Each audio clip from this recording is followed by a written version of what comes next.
Hi everyone, and welcome to another episode of Get Writing Now. Today and next week I'm going to be following up on last week's video where I wrote a story from 5 prompts. If you haven't seen it, here it is. You might want to go back and watch it first. This week I'm tackling ways to write using multiple prompts. Let's have another look at the prompts I used last week. On the face of it, they're quite complicated and have lots of elements to them. East shield, illumination, clarity. Arrow, truth as protection. Smoke signals, intent. Vision quest, seeking, finding. Drum, rhythm, internal timing. The first thing to do is not to panic. That's easy for me to say. I've done lots of stories to 5 prompts. But the first time I tried one, I hadn't. I'd been using single prompts and it was simply a step up.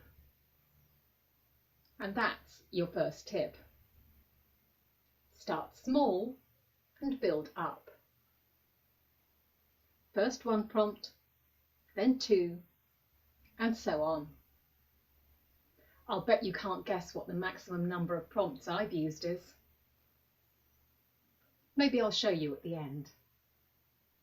The next thing to do is to look for similarities and connections in the prompts.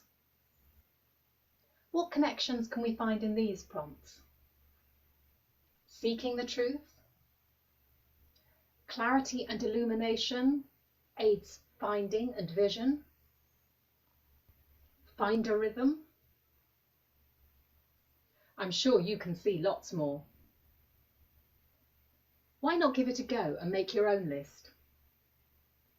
This helps with a story because you can use more than 1 prompt in an idea, an action, a plot point. And it gives you a starting point. Now, if you're a planner rather than a discovery writer, which I am, this might not work for you. But I find that clearing my mind of anything other than that first connection stops me obsessing over what I haven't included yet. I find that first connection and simply start writing. That's why the story videos I put up here are literally me showing you how I create. It's not truly in real time, but the stories do come very quickly. At least the first drafts. Once you have your start, go back and look at the prompts that you haven't used yet. Do any jump out at you with a further connection? Use that next. Keep doing this until you get to the end of the story. But what if I get to the end of the story and I haven't included all my prompts? That happens to me a lot. It's usually a lot easier than you might think to slot them in. Remember, you don't have to use the actual words of the prompts. I talked about this with 6-word stories. You need to think around the prompts, not necessarily use them literally. If you're not used to this, go back to these videos here and watch them for some ideas. Other things you could do if you're stuck? You could use one of the prompts as a person's name. Lots of fantasy stories have names like Clarity and Arrow. Look in a thesaurus for alternative words that might spark an idea. Look up the words on the internet if you're allowed. You can often find weird connections that way. Ask the members of your family or your friends what they first think of when you say one of the prompts to them. The options are endless. And, as I've said before, practice makes perfect. Don't expect to get it right straight away. So, I said I'd show you a story created from more than 5 prompts. How many do you think it is? It's 31. I'll bet you weren't expecting that. The prompt words are highlighted and some of them are a little obscure. So I'm putting a list of all of them with the meanings that I've used in the story. They may have other meanings as well, down below. She travelled the Mangata, her diaphanous wings limpid in the orb's illuminating rays. The moonbroch, a mirror to her eyes, foretold of perilous times ahead. She trembled at the thought. A scintilla of doubt crossed her mind and elicited a feeling of incalescent sirocco air against her throat. It made her breathless, forced her to halt. It was too soon for her to rely upon the elixir for help. Instead, her hand went to the talisman around her neck. Tender stardust kisses caressed her fingers, coruscating wisps of energy that fortified her against her nemesis. She calmed. It wasn't long before the island ruin came into view, the point at which her path forked from the moonlit road, where sculpted brumous patches clouded the way to the labyrinthine tunnel below. She was not fooled. A trail of vestigial markers of past visitors cascaded through the air, slices of scent and checkered thoughts eternally hanging, mostly nefarious in their nature. She knew what she had to do: retrieve the sacred bloody parchment for her people, a treasure of ineffable importance that would save them from certain death by means of the words etched upon it. And she was up to the challenge.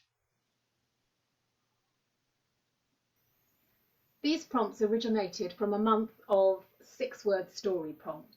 They weren't necessarily these exact words. They might have been a noun and I'm using the adjective, for example.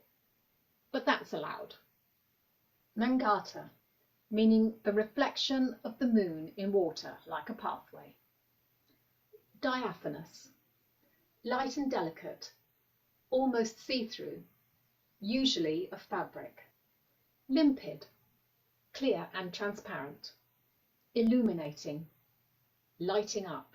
Moonbroch, the halo of light you see around the moon. Perilous, dangerous. Trembled, shook. Scintilla, trace of a feeling. Incalescent, growing hotter. Sirocco, a hot wind usually blown in from Africa. Breathless, out of breath or gasping for breath. Elixir, a magical potion. Talisman, an object considered to have magical powers or to bring good luck. Tender, gentle. Stardust, magical quality. Coruscating, flashing or sparkling. Wisps, a twisted object like smoke. Nemesis, enemy. Ruin, a decaying building. Forked, a path that divides into two. Sculpted, carved. Brumous, foggy. Labyrinthine, like a labyrinth, twisting and confusing. Vestigial, a remnant of something once much greater. Cascaded, fell like a waterfall. Slices, pieces or slivers. Checkered, bad or unfortunate. Eternally, forever. Nefarious, wicked. Parchment, a kind of paper made out of an animal skin. Ineffable, cannot be described in words. Can you see how I connected some of these words? Can you see how I used some of them in slightly unusual ways, but ones that will be understood? That's all for today. Whatever you do, have fun with your prompts. Happy writing!